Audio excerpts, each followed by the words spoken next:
Temporary Speaker. I call the member for Balmain.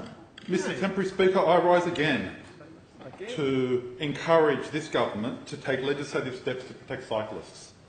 We know that New South Wales is the most dangerous state for cyclists, and we have an average of 35 cyclists killed on the roads in New South Wales each year, with more than 9,500 seriously injured. I raised this in June last year and highlighted the fact that in that last week alone, 8 cyclists had been killed in the previous 8 weeks.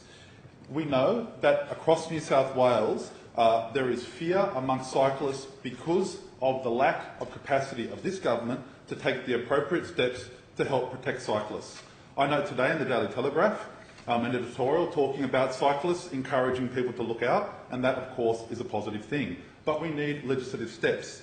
We just need to look to Queensland, where Queensland has taken on the legislation promoted by the Amy Gillett Foundation and others to ensure the Meter Matters campaign is legislated, where there's a minimum of 1 metre passing distance on roads by vehicles where cyclists are on the road.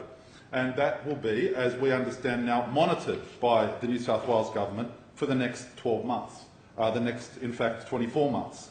And during that period, we can expect to see at least another 60, 70 cyclists killed on the road in this state while this government waits. We know that in Tasmania, the Greens, Labor and Liberal, across all parties, supported the introduction of the Meter Matters legislation.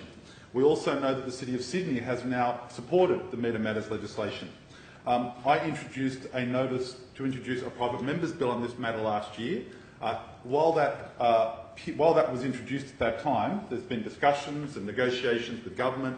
I've had meetings with the department, with representatives as well from the Minister's office, and the major objection seems to be this enforceability question. That, well, it's too difficult for the police to be able to determine whether there is a metre gap between a cyclist and a car and a vehicle. Well, there's 2 things that I'll say about that, Mr Temporary Speaker. First of all, we need to send a stronger message. We need to send a stronger message to the vehicle driving community that an impact with the cyclist may be a scratch on a car, but it can lead to a death of a cyclist. I draw to the attention of the House the accident that was recently took place on Sunday morning, where several cyclists were injured, 2 of which are still in very serious state in hospital. And those types of accidents can be avoided with the right type of emphasis. We know that it's already in the road rules. It says there should be a meter, but there's only a guideline. It needs to be legislated and enforced. We need to send a strong message to the community that this should be a law, not just a guideline. It's also important to recognise that legislating for the 1 metre matters, keeping 1 metre distance between a cyclist and a vehicle, will send that very strong message to the community. When it comes to enforcement, the police already determine distances. For example, keeping minimum distances between long vehicles, that's already a minimum distance requirement that police have to look at to see whether or not there's compliance with that in order to determine whether there's a breach with the law.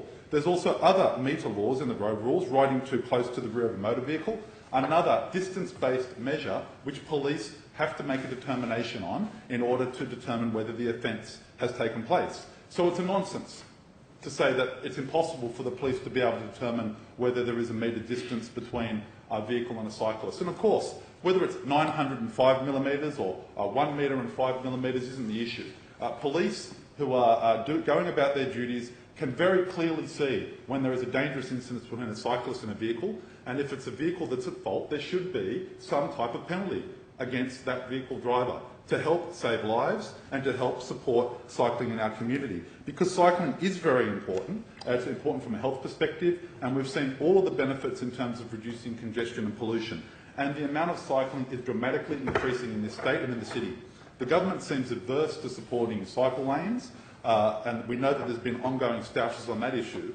But I call on all members of this House to look very seriously at the legislation that's been introduced in Queensland, that's now set to be introduced in Tasmania from Conservative governments, to make sure that we do everything possible to protect the lives of cyclists. It's critical, Mr Temporary Speaker, that the government act seriously and not wait 2 years to review what takes place in Queensland, but look to Europe and all of the states in the United States of America which already have this law, which already have introduced this law, which have made this law applicable in their states and in their countries to help protect cyclists. Thank you, Mr Temporary Speaker. I thank the member for